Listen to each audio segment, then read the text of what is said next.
আসসালামু আলাইকুম সবাইকে। আহ, আমরা আজকে বরিশালে আসছিলাম, যেটা আমরা লাস্ট 2 দিন আগেও ঘোষণা দিয়েছিলাম যে আমরা 9 তারিখে বরিশালে আসব। আমাদের অনেক প্ল্যান ছিল। আমরা এই কারণেই পুরো টিম নিয়ে বরিশালে এসেছিলাম, যে আপনাদের সবার সাথে দেখা হবে, আমরা কিছু কথা বলবো, প্রত্যেকটা প্লেয়ার কিছু না কিছু কথা বলবে আর আপনাদের সবার সাথে টাইম স্পেন্ড করবে। বাট আনফর্চুনেটলি আমাদের ওখানে স্টেজে খুবই খুবই কম সময়ে থাকতে আমরা পেরেছি, বিকজ আমার লাইফে আমি I have to tell you this, আমার লাইফে আমি এতগুলা মানুষ একসাথে দেখি নাই। আমার কাছে মনে হয় খুব কিছু না হলেও 1.5 থেকে 2 লক্ষ মানুষ আপনারা ছিলেন আমাদেরকে দেখার জন্য। বাট এটা একটা সময় এমন অবস্থা হয়ে গেছিল যে আমাদের সিকিউরিটি টিম এই জিনিসটাকে আর সেফ মনে করছিল না। আপনি যদি লক্ষ্য করে থাকেন, যখন আমরা বাস নিয়ে ঢুকতেছিলাম আমাদের বাসের উপরে পর্যন্ত মানুষ উঠে যাচ্ছিল। তো আমাদের সিকিউরিটি টিম থেকে একদম স্ট্রিক্টলি অ্যাডভাইস করা হয়েছিল যেটা আসলে সেফ না।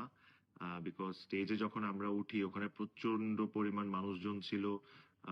সবাই স্টেজে উপরে উঠে যাচ্ছিল, তো প্লেয়ারদের সেফটির কথা চিন্তা করে একটা সময় আমাদেরকে বলা হচ্ছিল যে বাসটা ঘুরে চলে যায়। বাট এতগুলা মানুষ আপনারা এত কষ্ট করে ওখানে ছিলেন, এই জিনিসটা আমরা করতে পারতাম না। তারপর আমরা যেভাবে হোক বাস থেকে নেমেছি। সবাই আপনাদের সাথে হাই হ্যালো করেছে, ট্রফিও আমরা আপনাদের সাথে শেয়ার করেছি। বাট আনফর্চুনেটলি আমরা আপনাদের সাথে টাইম স্পেন্ড করতে পারিনি বা আপনাদের সাথে কথাও বলতে পারিনি।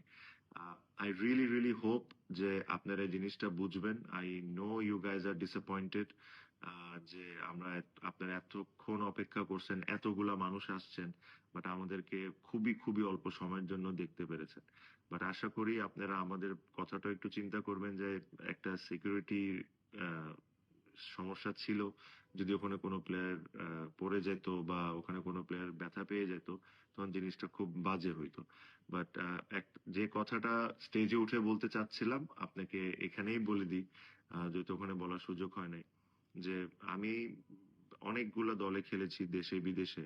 আমি ফরচুন বরিশালের মতো ফ্যান বেজ আমি কোথাও দেখি না। আর আজকে আপনারা যে জিনিসটা আমাদেরকে দেখাইছেন, এই I was blown away.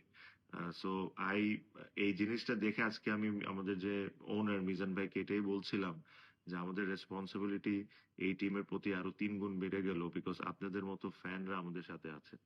So I thank you on behalf of my whole team, যে আপনারা এইভাবে করে আমাদেরকে সাপোর্ট করেন।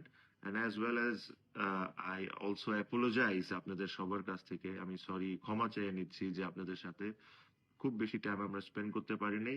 আশা করব আপনারা জিনিসটা বুঝবেন। মেবি আমরা নেক্সট টাইম যখন আসবো তাহলে আমাদের অ্যারেঞ্জমেন্টটা আরো বেটার থাকবে, সিকিউরিটিটা আরো ভালো থাকবে, যেরকম আপনারাও সুন্দরভাবে আমাদেরকে দেখতে পারেন, আমাদের সাথে এনজয় করতে পারেন, আর আমরাও যেরকম আপনাদের সাথে ইন্টারঅ্যাক্ট করে আপনাদের সাথে কথা বলতে পারি। দেখেন, কেউ কিন্তু ন্যাশনাল টিমের কালকে ফিটনেস টেস্ট আছে, সব প্লেয়ার এসেছে জাস্ট বিকজ দে অল, আমরা সবাই ফিল করি যে আপনারা আমাদেরকে কতটুকু ওন করেন। সো এগেইন আমার পক্ষ থেকে, আমার টিমের পক্ষ থেকে আমি অ্যাপোলোজাইজ করি আপনাদের থেকে যে আপনাদের সাথে সময় দিতে পারিনি। বাট এর সাথে সাথে এটাও আশা করব যে আপনারা জিনিসটা বুঝবেন। And thank you again for the support. আমরা আবারও চ্যাম্পিয়ন হয়েছি, আর ইনশাল্লাহ নেক্সট টাইম যখন আমরা বিপিএল এ আসবো আমাদের লক্ষ্য আবারও সেফ থাকবে। সবাই ভালো থাকবেন, আমাদের সবার জন্য দোয়া থাকবে। And thank you for everything.